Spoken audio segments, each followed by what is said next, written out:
35% des zones humides de la planète ont disparu depuis les années 70. Ces espaces naturels qui sont par définition chargés d'eau sont pourtant indispensables, lieu de reproduction de nombreuses espèces. Ils permettent aussi de réguler le carbone dans l'atmosphère. Voyez ce reportage de Johan Relat avec Baptiste Lègle et Gabriel Camilla. Ce sont des paysages de terre et d'eau.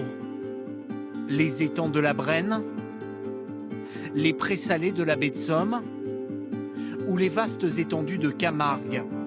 Des éponges peuplées de centaines d'espèces que l'on appelle les zones humides. Des refuges pour la biodiversité dont l'existence même est souvent remise en cause. En périphérie de Rennes par exemple, où ce terrain à la lisière des maisons pourrait bientôt laisser place à un lotissement de 300 logements. De quoi semer l'inquiétude chez les promeneurs. Je trouve que c'est un projet en trop, oui. Pourquoi dites-vous ça? Parce que moi, je suis pour la préservation de la nature. À première vue, rien ne distingue vraiment ces 5 hectares de prairies, des champs environnants. Mais pour les défenseurs de l'environnement, quelques pas suffisent pour comprendre la particularité unique de ces lieux. Vous voyez bien, on appuie un tout petit peu et l'eau, elle est là. Faut juste aller la chercher. Elle est toujours là, l'eau. Ici, à la moindre pluie, des mares se reconstituent. Ces roseaux accueillent alors de nombreux insectes et batraciens, ainsi que des oiseaux migrateurs. Et l'homme bénéficie lui aussi des avantages de cette zone humide. Les zones humides vont tranquillement récupérer l'eau, l'épurer et la recharger dans les nappes souterraines. Ça va limiter les inondations et ça va, en période de sécheresse, remettre de l'eau dans les cours d'eau et dans les nappes phréatiques. Donc détruire ces zones humides, quand on voit le changement climatique, c'est vraiment complètement aberrant.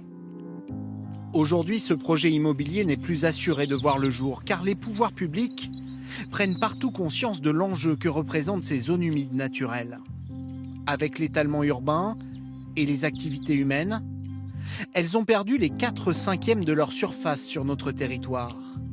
Près de la moitié ces 50 dernières années.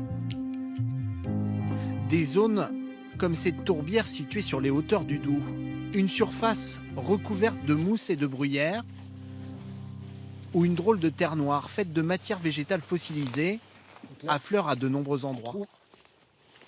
Ici, c'est la tourbe à peu près intacte. C'est un substrat qui est gorgé d'eau, et toute l'année. Parce qu'on est dans un système qui a subi très peu de dégradation, on pourrait dire quasiment aucune. Autrefois, cette tourbière mesurait 25 hectares. Mais l'homme est passé par là. Il y a une quarantaine d'années, elle a été amputée d'un quart de sa surface. La tourbe a été drainée pour planter cette forêt d'épicéas. Problème, une fois asséché, ce sol se décompose rapidement et rejette du CO2. Ici, sur 5 hectares, la tourbe émet 150 tonnes par an, autant qu'une centaine de voitures. Si on multiplie ça par par exemple, les 500 tourbières du massif jurassien, puis si on multiplie par toutes les surfaces européennes et mondiales, c'est une bombe à retardement, effectivement. Alors, pour redonner vie à cette zone humide, il faut faire revenir l'eau dans le sol. Pour y parvenir, ces grandes barrières de métal viennent d'être mises en place.